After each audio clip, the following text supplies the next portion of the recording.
আপনাকে ক্লাস নিতে কে বলেছে?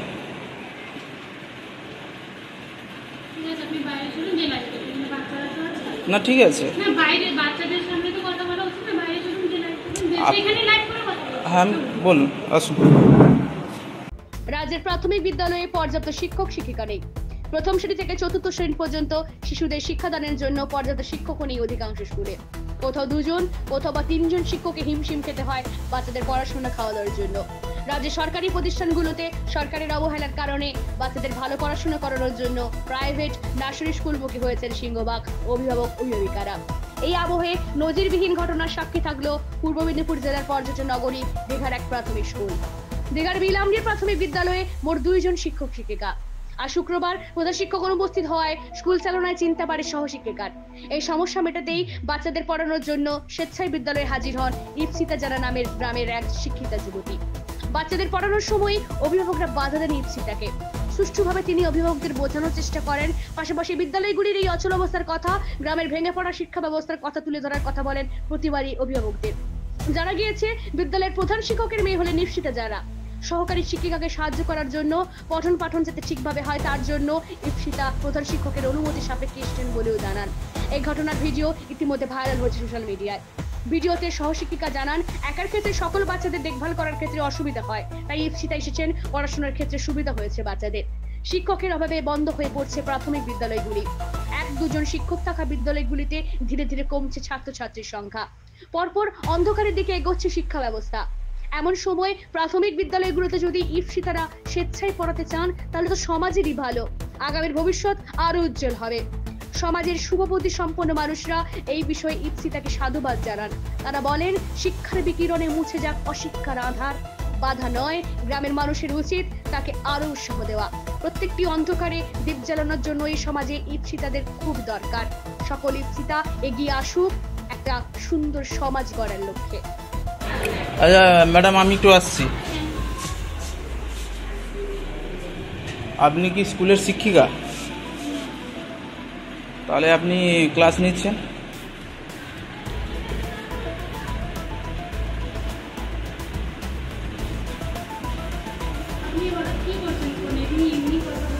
কথাই বলছি আমি। আপনাকে ক্লাস নিতে কে বলেছে?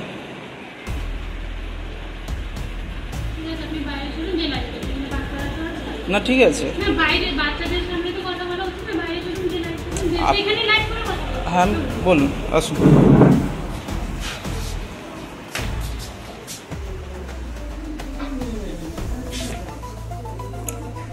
আপনাকে কে ক্লাস নিতে কে বলেছেন? ম্যাডাম, আপনাকে কে ক্লাস নিতে কে বলেছেন? বলুন। এদিকে মুখ করে বলুন, বলুন বলুন। আপনার নাম কি? বলুন, নাম বলুন। আপনি কি পড়েছিলেন সেখানে? কি পড়েছিলেন? ইংলিশ পড়াচ্ছিলাম, কারণ এখানে পর্যাপ্ত শিক্ষক নেই, যার জন্য বাচ্চাদের পড়াতে অসুবিধা হচ্ছে। কটা থেকে মেয়ে হলে মাঝে কতটা জন লাগলে হবে সেরকম জানেন না? কি বুঝলাম না, আমার 4টা ক্লাস, তো 4টা ক্লাসে 2 জন মাস্টারের ভিতরে ক্লাস হয়। 4টা ক্লাসে কতজন ছাত্রছাত্রী যান? যতজন ছাত্রছাত্রী থাকুক, প্রত্যেক আমরা যখন আমরা প্রাইভেট ক্লাস করাই, একজন বাচ্চা দিয়ে করাই তো প্রাইভেট ক্লাস, একজন বাচ্চাকে 2 জন টিচার হিসেবে সামলাতে হয়। আগে একজন মাস্টার কি করে একজন মাস্টারমশাই তো সামলাতে পারেন না। হয়েছে কি করে হয়েছে? এটা তো হয় না স্যার। একজন মাস্টারমশাই কখনো 4টা ক্লাস সামলাতে পারে না। 4টা ক্লাস মানে 4 জন টিচার দরকার। একটা কথা বলছি, আপনি যে এসেছেন না, আপনার কিছু ডকুমেন্ট আছে? ডকুমেন্টস মানে বুঝলাম না। আপনি যে এখানে ডকুমেন্টস আমি পারমিশন, হেডমাস্টারের পারমিশন নিয়েছেন, ডকুমেন্টস জমা দিয়েছেন। হেডমাস্টার আপনার সে অনুমতি কার কাছে নিয়েছে? আপনি বলেছেন যে আপনি করে আসবেন, তো মানে আপনাদের কাছে পারমিশন নিতে হবে নাকি গ্রামের কাছে? কমিটি নেই? তাহলে আমার তো জানা নেই, আমি কমিটির কাছে জানাবো। না, আপনি জানালে হবে না, আপনাকে চলে যেতে হবে। না না না, আপনি পারমিশন নেওয়ার আপনি কে? কি পারমিশন? আমি তো এই প্রসেসটা জানতাম না যে কমিটির কাছে পারমিশন না, স্কুলে আপনি ক্লাস নিতে এসেছেন আর আপনি প্রসেস জানেন না? না জানি না তো, আমি তো কালকে এসেছি। আচ্ছা, আপনি আপনাকে কে বলেছেন? আপনাকে কে বলেছেন ক্লাস নিতে? আমি হেড স্যারের কাছে জিজ্ঞেস করছেন, তো হেড স্যার বলেছেন যে আপনি আসুন, আমি গেলেন কমিটির সাথে তো কথা বলি। আপনার বাড়ি কোথায়? আমার বাড়ি জাতিমার। নাম কি আপনার? ইপসিতা জানা। বাবার নাম কি? চন্দন জানা। মানে আমাদের স্কুলে যে টিচার মানে হেডমাস্টার মশাই উনার মেয়ে আপনি? আচ্ছা, উনি বলেছেন ক্লাস নিতে আপনাকে? উনি বলেনি, উনার পারমিশন নিয়ে এসেছি আমি। পারমিশন ওনাকে মানে জিজ্ঞেস করেছি। বলেছেন? হ্যাঁ, উনি বলেছেন যে আপনি যান, আমি কমিটি লোকের সাথে কথা বলবো, আপনি যদি পারমিশন দেন তাহলে আপনি এসেছি, তাহলে দুদিন হলো আমরা যাই দেখি ক্লাসটা করে কেমন লাগে। কালকে এসেছিলেন আপনি? হ্যাঁ, গতকাল এসেছি আমি। গতকাল তো পড়াইও নি টিচার কারণে পারমিশন কি সমস্যা আছে, ওই জন্য টিচার চলে গেছি। আচ্ছা, আজকে তাহলে পড়াবেন না চলে যাবেন? আমি পড়াতে আপনারা না বলে পড়াবো না? না আমাদের তো না। পড়াবো না, তাতে পড়াবো না। আচ্ছা দিদিমণি, আপনি কি এই ব্যাপারে কিছু জানেন?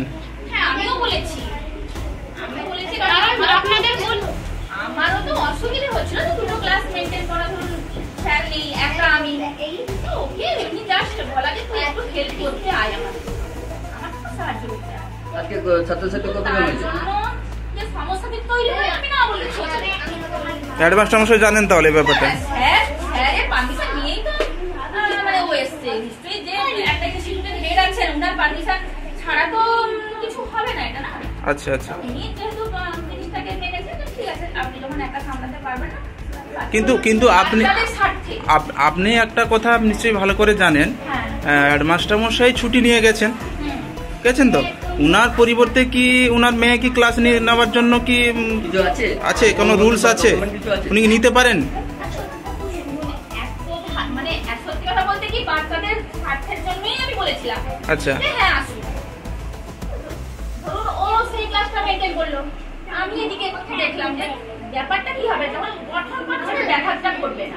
না, ওনারা এর জন্য প্রতিবাদ করছেন যে আমি এসেছি, তাহলে এটার জন্য প্রতিবাদ করছেন না যে একটা স্কুলে দুজন কেন টিচার মেনটেন করার জন্য আর কেন টিচার নেই, এগুলো কোনো জানাচ্ছেন না কেন? না, এটা জানা এটা তো আপনাদের না। আমি যখন এটা স্কুলে আপনার- এসেছি শোনো। একটা কথা যুক্তি বুঝান, আমি যখন স্কুলে বেশি কথা বলছি, শোনো। আবার বেশি কথা নয়, বেশি যুক্তি দিয়ে কথা আমি বলবো। একটা কথা বলি, শোনো। কতজন ছাত্রছাত্রী হলে কটা মাস্টারমশাই হলে দরকার হয়? কতজন ছাত্র, আমার কত ছাত্রছাত্রী দেখা যাবে, ছাত্রছাত্রী ভর্তি হয় না, সেটা আপনাদের ব্যাপার, আপনারা নিজেরাই প্রাইমারি স্কুলে ভর্তি করেন না।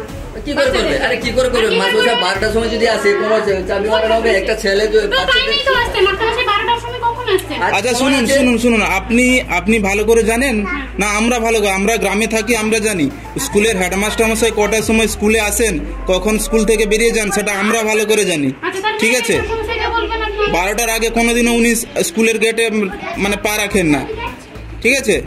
সেটা আমরা এর আগে অনেকবার আমরা কমপ্লেন জানিয়েছি। ঠিক আছে, এগুলো কমপ্লেন যখন জানাচ্ছেন, তাহলে এগুলোও তো বলা উচিত।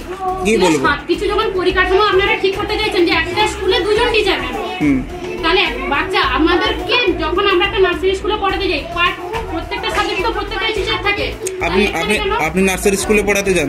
আমি নার্সারি স্কুলে পড়াতে বললেন তো আপনি আমি এক্ষুনি। জানি তো, আমি 1 বছর পড়িয়েছি, আমিও টিচিং বিএড এর টিচিং প্রশিক্ষণ নিয়েছি। আচ্ছা। এগুলো তো আমরা জানি যে এখানে তো টিচারের রিকোয়ারমেন্ট নেই তো, তাহলে আপনারা এটা কেন প্রতিবাদ করছেন না? তাহলে তো আমাদেরকে একটু আসতে হয় না, বাচ্চারা ঠিক মতো গাইড পাচ্ছে না, কারণ একজনের মতো তো কোনো ক্লাস আপনাকে কি আমরা জানিয়েছিলাম এখানে পড়ানোর জন্য? আপনারা কেন জানাবেন? তাহলে আমি তো হেড মাস্টার মশাই, আপনি দেখুন মোবাইলটা দেখে কথা বলুন, মোবাইল এখন তো যা ভিডিও করার হয়ে গেছে, হ্যাঁ। মোবাইলটা দেখে বলছো। হ্যাঁ বলুন। ভিডিও করার দরকার নেই, তুমি এমনি কোন কথাটা শোনো। আমি যখন দেখছিলাম, ঠিক আছে, আমি যখন আমাকে ডাক্তার বলেছিল পুরো বেড রেস্ট নিতে, তো আমার পরিবর্তে কিন্তু আমার দেওয়ার আচ্ছা, এটা কিন্তু মেনেও নিয়েছিল সবাই। কিন্তু শুনুন ম্যাডাম, এটা মেনে নেওয়াটা কি উচিত? না, কখন কি সিচুয়েশন? পরিস্থিতি হ্যাঁ, চাপে পড়েও মানে যেহেতু আমি তো